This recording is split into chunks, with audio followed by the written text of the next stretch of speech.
Buenas noches al público presente. Vamos a dar inicio a la audiencia de la causa 2109-2024 en el proceso de habeas corpus solicitado por los representantes de la señora Keiko Fujimori. Vamos a dar inicio con los alegatos de la parte demandada para la respuesta a la demanda y van a tener cada parte van a tener 4 minutos en total para que se lo repartan entre ustedes. Y terminados los alegatos, vamos a dar paso a la ejecución de la réplica y la dúplica. Adelante los demandados, preséntense y expongan su caso, por favor. Señora magistrada, con su permiso, me identifico. Soy el procurador público del Ministerio Público, Miguel Ángel Berrío Mango. Asisto en representación del Ministerio Público para solicitar que la demanda de habeas corpus sea declarada infundada, pues las resoluciones cuestionadas fueron emitidas dentro del marco de las competencias constitucionales y legales de la jurisdicción penal, respetando el debido proceso y la independencia judicial. La parte demandante sostiene que existe una vulneración al principio de legalidad penal. Sin embargo, lo que realmente pretende es que este tribunal constituya al juez penal en una labor que le es exclusiva determinar la correcta subsunción de los hechos dentro del tipo penal, pues esa pretensión excede los alcances del proceso constitucional. El artículo 139, inciso 1 de la Constitución reconoce la independencia en el ejercicio de la función jurisdiccional, mientras que el artículo 138 establece que los jueces administran justicia conforme a la Constitución y la ley. Por ello, corresponde a la jurisdicción penal valorar los hechos, interpretar las normas penales y determinar si la conducta investigada constituye delito.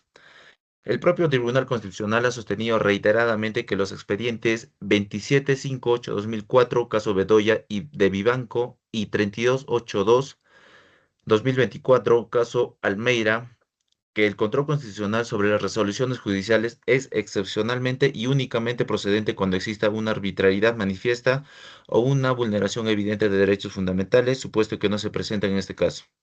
Desde la perspectiva del constitucionalismo, el principio de separación de poderes exige que cada órgano actúe dentro de sus competencias. Permitir que el habeas corpus sustituya al proceso penal significaría desnaturalizar el control constitucional y afectaría la autonomía de la jurisdicción ordinaria. Por ello, solicitamos que este tribunal confirme la validez de las resoluciones cuestionadas y declare infundada la demanda. Gracias, señora magistrada. Bien, damos paso al segundo abogado de los demandados.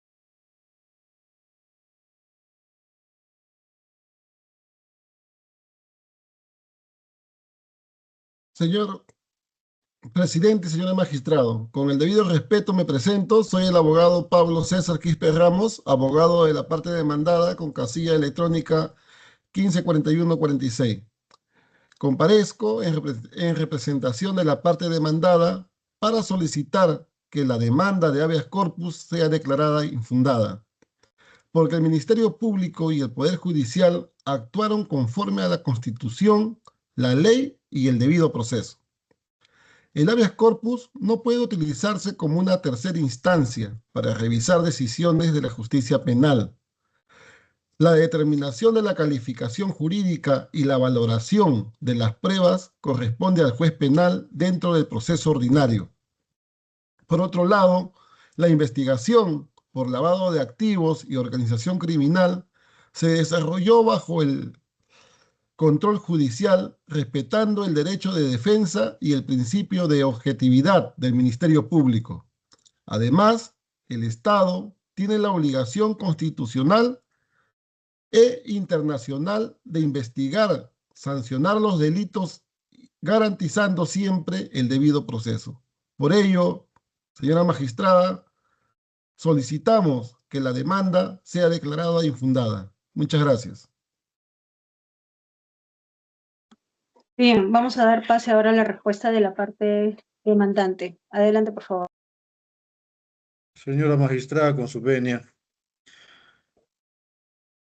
Mi nombre es Juan César Cáceres del Águila y comparezco en representación de la parte demandante para solicitar a su tribunal que se declare fundada la demanda de habeas corpus. Esta defensa, señora magistrada, no pretende que este tribunal determine la responsabilidad penal de mi patrocinada, Ello corresponde al juez penal. Lo que se debate es que si el Ministerio Público y el Poder Judicial actuaron respetando el principio de legalidad penal, el debido proceso, la debida motivación y la libertad personal. Debo mencionar, señora magistrada, que las excepciones de naturaleza de acción fueron rechazadas mediante las resoluciones número 35 y 46. Posteriormente, la resolución número 110 dictó el autoenjuiciamiento, permitiendo continuar un proceso sustentado en una imputación incompatible con nuestra Constitución.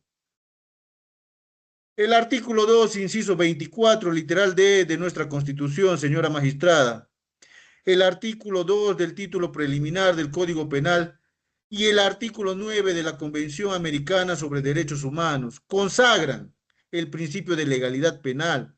Sin embargo, el Ministerio Público sustentó la imputación por lavado de activos en una modalidad incorporada posteriormente por el decreto legislativo número 1249, aplicándola a hechos anteriores en abierta vulneración al principio de lex praevia.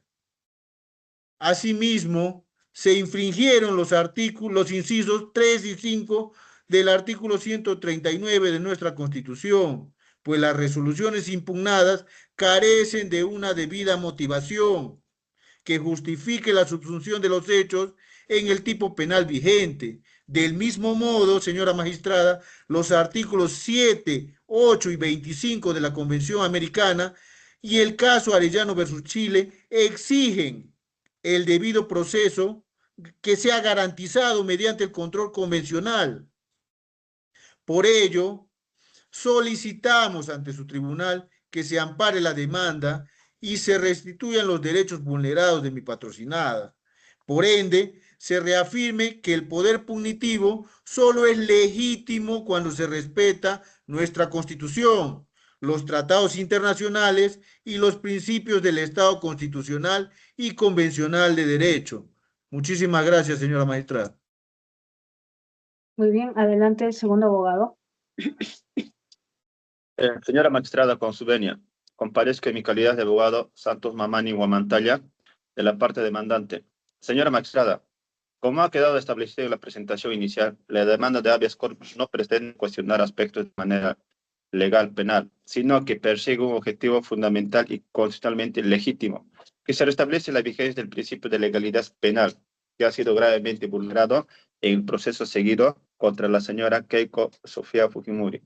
En esta intervención me permite desarrollar tres ejes argumentativos. Primero, la competencia de ese tribunal para controlar el principio de legalidad penal cuando existe un apartamiento manifiesto del tenor literal de la ley. Segundo, la vulneración del principio del lex praevia y la prohibición de analogía in malam partem.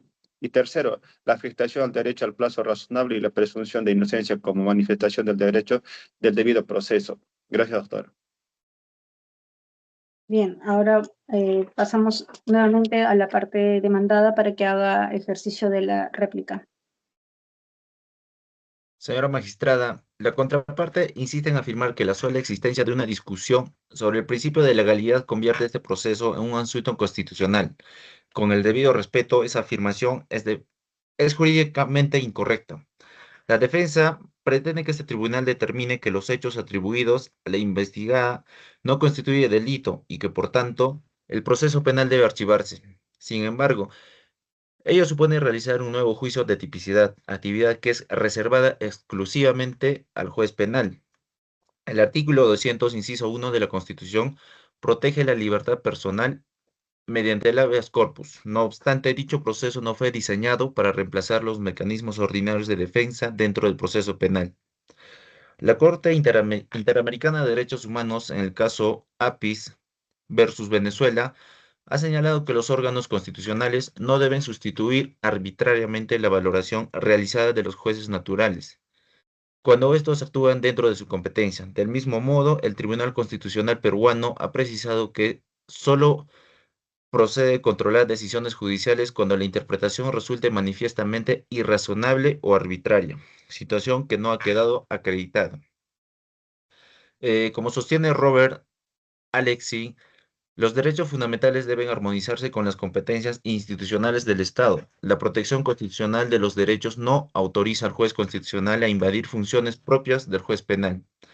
En consecuencia, señora magistrada, no se ha acreditado una vulneración manifiesta del debido proceso, ni del principio de legalidad. Lo que existe es una discrepancia respecto de la calificación jurídica efectuada por parte del Ministerio Público y validada por el Poder Judicial, cuestión que debe resolverse en la jurisdicción penal. Por estas razones, reiteramos nuestro petitorio para que la demanda sea declarada infundada, preservando la independencia judicial, el principio de separación de poderes y el correcto funcionamiento del Estado constitucional de derecho. Eso es todo, señora magistrada. Muchas gracias. Bien, pasamos al segundo abogado. Señor magistrado, la defensa insiste en presentar este caso como una evidente vulneración del principio de legalidad. Sin embargo, omite un aspecto fundamental. El proceso penal todavía se encontraba en una etapa de investigación y juzgamiento, en el cual la calificación jurídica puede evolucionar conforme se incorporan nuevos elementos de convicción.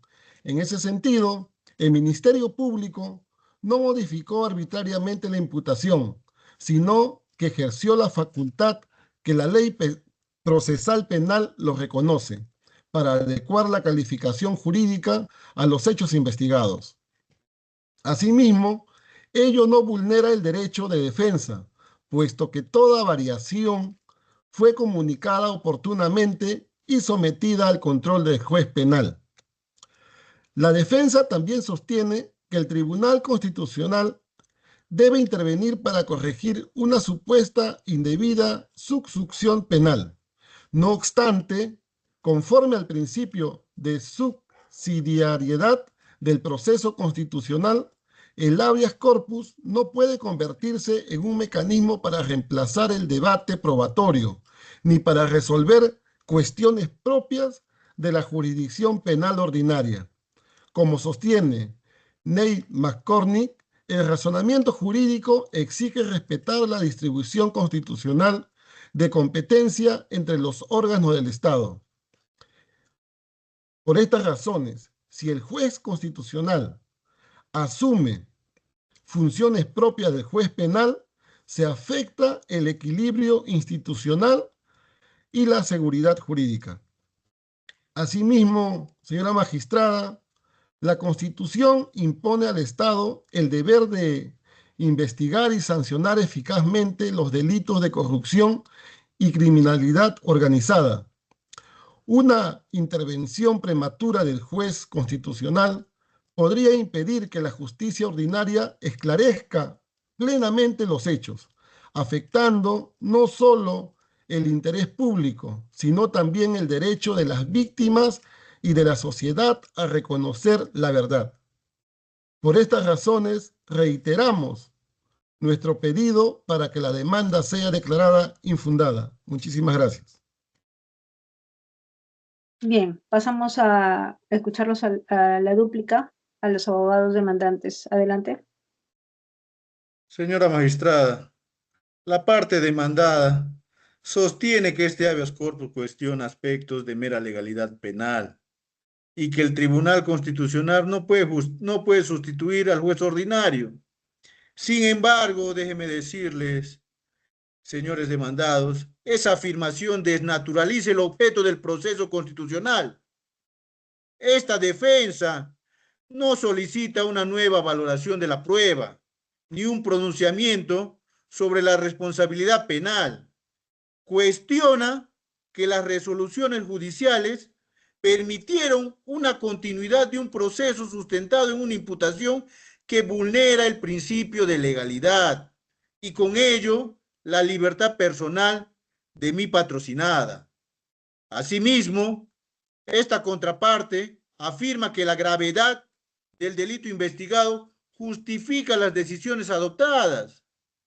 Señora magistrada, en un Estado constitucional, la gravedad del delito nunca autoriza a restringir derechos fundamentales. El artículo 1 de nuestra Constitución reconoce que la dignidad de la persona humana es el fin supremo del Estado, por lo que la persecución penal siempre debe desarrollarse dentro de los límites constitucionales. Debo mencionar, señora magistrada, que el Tribunal Constitucional ha establecido que el habeas corpus procede cuando una actuación judicial afecta la libertad personal y derechos conexos, como son el debido proceso, la debida motivación. Precisamente eso se evidencia en este caso, la vulneración de esos derechos, al mantenerse un proceso penal basado en una aplicación incompatible con el principio de legalidad. Incluso la propia sentencia reconoce que dicho principio impide aplicar retroactivamente modalidades delictivas incorporadas con posterioridad a los hechos, razón por la cual declaró nulas las resoluciones que rechazaron las excepciones de naturaleza de acción. Por ello, reiteramos que el Estado puede y debe investigar los delitos, pero siempre respetando el principio de legalidad, el debido proceso y los estándares convencionales. Para finalizar, señora magistrada, solicitamos a su tribunal que se declare fundada la demanda y se restituya plenamente los derechos vulnerados de mi patrocinada. Muchísimas gracias. Bien. Adelante, abogado demandante. Señora magistrada, la parte demandada ha insistido en sostener que este tribunal carecería de competencia para analizar la subsunción de los hechos en el tipo penal. Sin embargo, esta postura desconoce la doctrina consolidada de este mismo colegiado. En efecto, consolidada de este mismo colegiado, en efecto, la sentencia recaída en el expediente 2758-2004, PHCTC, ha establecido de manera clara que, si bien el juicio de su función corresponde al juez penal ordinario, excepcionalmente la justicia constitucional puede intervenir cuando el juez penal sea parte del tenor literal del precepto, o cuando la aplicación de la ley obedezca a pautas interpretativas manifestamente extravagantes o irrazonables. La imputación por lavado de activos en su modalidad de receptación patrimonial se sustenta en hechos ocurridos durante las campañas electorales de 2011 y 2016. Sin embargo, esta modalidad recién fue incorporada al ordenamiento jurídico peruano mediante el decreto legislativo número 1249, publicado el 26 de noviembre de 2016, es decir, después de los hechos investigados. La doctrina penal es uniforme al respecto, al señalar que la prohibición de retroactividad de la ley penal es una garantía del ciudadano frente al poder punitivo del Estado, por lo que no cabe aplicar una ley penal a hechos ocurridos antes de su entrada en vigor, pues ello vulneraría la confianza del ciudadano en el ordenamiento jurídico. Pero además, la Corte Interamericana de Derechos Humanos en el caso García Astro y Ramírez Rojas versus Perú ha precisado que la calificación de un hecho ilícito debe ser preexistente a la conducta del sujeto al que se considera infractor. Señora magistrada, el segundo eje de mi argumentación se refiere a la desnaturalización del delito de organización criminal. El artículo 317 del Código Penal establece que ese delito requiere que la agrupación esté destinada a cometer delitos. Sin embargo, el Ministerio Público ha sostenido que el partido político Fuerza Popular constituye una organización criminal, confundiendo una finalidad política legítima y constitucionalmente protegida por el artículo 2, inciso 17 de la Constitución, con un propósito delictivo. La doctrina es clara al exigir que el delito de organización criminal requiere un elemento subjetivo, específico, que la finalidad de la organización sea la comisión de delitos, no bastando con la existencia de una estructura organizada. Se requiere que dicha estructura esté orientada de manera inequívoca y directa a la perpetración de ilícitos penales. Por ello, la confusión entre organización política y organización criminal constituye una analogía in malam partem de la ley penal. Finalmente, señora magistrada, debo referirme a la prolongación irrazonable del proceso. Han transcurrido aproximadamente 10 años desde el inicio de las investigaciones preliminares, plazo que supera ampliamente los estándares establecidos por la jurisprudencia constitucional y convencional. La Corte Interamericana, en el caso Carranza Alarcón versus Ecuador, ha señalado que una demora prolongada puede llegar a constituir por sí misma una violación de las garantías judiciales. Y en el caso Andrade Salmón versus Bolivia, precisó que corresponde al Estado demostrar las razones por las que un proceso ha tomado un periodo prolongado de tiempo en ser resuelto. En el presente caso, el Estado no ha demostrado que la duración de los casi 10 años resulte justificada. Señora Maestrada, por eso, primero, declare fundada la demanda de habeas corpus. Segundo, declare nulas y sin efecto las resoluciones número 35 y 46 que rechazan las excepciones de naturaleza de acción por el delito de lavado de activos y organización criminal. Tercero, declare sin efecto todos los actos precedentales del proceso penal, incluyendo el nuevo requerimiento acusatorio del 2 de julio de 2025. Cuarto, ordene al 10º Juzgado de Investigación Preparatoria Nacional que, dentro del más breve término, resuelva la situación jurídica de la señora Keiko Sofía Fujimori. Y quinto, restablezca plenamente la vigencia del principio de legalidad penal y el derecho al plazo razonable en el proceso penal seguido contra la favorable. Gracias, doctora. Bien, habiendo concluido los alegatos de ambas partes, vamos a entrar a un receso para dirimir el voto.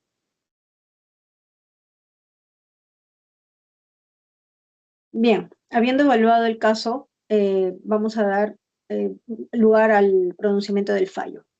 En cuanto a la solicitud presentada por los demandantes por el habeas corpus en favor de la señora Keiko Fujimori, encontramos que lo pretendido por la parte demandante respecto al archivamiento total del caso es en la realidad exige que nosotros nos pronunciemos sobre el fondo del asunto, porque al archivar el caso estaríamos exculpando a la señora Fujimori y evitando que pudiera seguir el curso de esta investigación en el foro correspondiente, que es el Poder Judicial.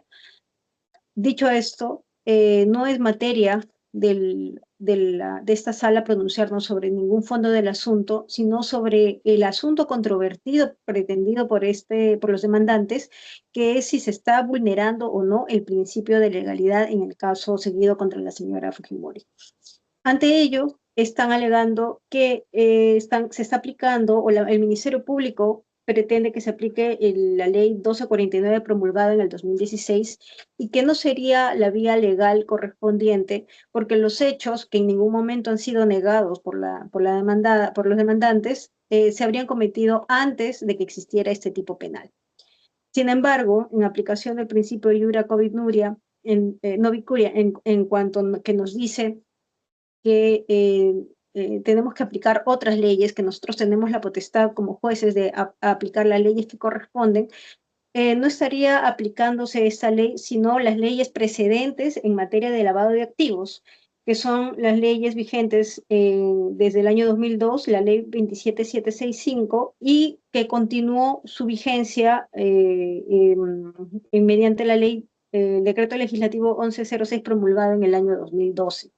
Siendo así, tenemos que sí ha estado contemplado un tipo penal de lavado de activos, que es materia de acusación del Ministerio Público contra la señora Fujimori, y que es la causa que se está siguiendo en este caso, por lo cual, más allá de pronunciarnos sobre si se obstruyó o no la búsqueda de la justicia, ocultando los orígenes del financiamiento ilícito, tenemos que concluir que sí hay un tipo penal que merece ser investigado.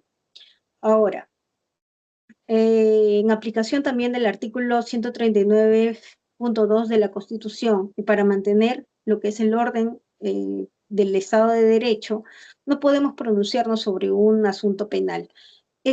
Tenemos que cada instancia jurisdiccional tiene su propio tipología y en cumplimiento también de las convenciones que hemos firmado del artículo 8.1 de la Convención Internacional de los Derechos Humanos, tenemos que respetar que cada causa siga su vía correspondiente, por lo cual reiteramos que no es materia de un tribunal constitucional que se dirima sobre fondos o sobre asuntos penales que tienen que seguir su vía judicial en las salas penales correspondientes. Ahora, sobre la interpretación de la norma, tenemos que lo que buscan al final estas normas es que se cumpla el Estado de Derecho y que proteja a los ciudadanos, a la sociedad, que fondos ilícitos de origen ilícito que puedan provenir de economías ilegales, puedan estar reinsertándose a una economía de mercado, promoviendo así que estas instancias se mantengan vigentes. Asimismo, en cuanto al extremo que menciona la parte demandante también respecto a los plazos razonables, hay otros casos que están siguiendo la misma vía, que se están siguiendo los mismos procesos y están siguiéndose los mismos plazos. Si bien es cierto, tenemos que llamar al Ministerio Público para que tenga que aplicar los principios de celeridad que corresponden, no podemos derivar o fallar de manera inconsistente con los otros casos que están siguiendo su proceso en el Poder Judicial, por lo cual este extremo también estaría siendo desestimado. En cuanto a los hechos probatorios, si bien el Ministerio Público ha presentado las evidencias de que se ha estado haciendo en la modalidad de pitufeo para reinsertar estos fondos de origen desconocido, no es materia, reiteramos, de este asunto pronunciarnos sobre estos hechos, ni sobre estas pruebas, ni tampoco valorarlas. Además que no ha sido una causa pretendida tampoco por la parte demandante. Finalmente, para efectos de esta sentencia, tenemos que considerar el daño que nosotros podríamos estarle haciendo a la sociedad y a nuestro Estado de Derecho al exculpar, en la práctica, exculpar y evitar que una persona y que una serie de personas, además, porque también está el extremo de la organización criminal, que por la complejidad del caso y la cantidad de personas que han estado envueltas, tampoco podemos desestimar ese extremo que pretende el Ministerio Público. Por lo tanto, tenemos que ser consecuentes con lo que queremos proteger, que es el Estado de Derecho, y que economías ilegales transfieran y conviertan el dinero a través de estas campañas políticas y el financiamiento de cualquier tipo de economía, que en este caso particular ha resultado ser una campaña política, pero que hubiera podido ser cualquier otro tipo de negocio, ¿no? Entonces, es materia de es fallo de esta sala que se declare improcedente y que se ordene continuar con el trámite de la carpeta fiscal seguida en contra de la señora Keiko Fujimori en la instancia que corresponde, que es la vía judicial en materia penal. Y también hacemos un llamado al Ministerio Público a que siga el respeto de los principios de objetividad, imparcialidad y celeridad, porque cierto es que estos casos están tardando demasiado tiempo, y no solamente el caso de la señora Keiko, sino todos los que están en esta vía procedimental necesitan la celeridad que corresponde. Se cierra la audiencia.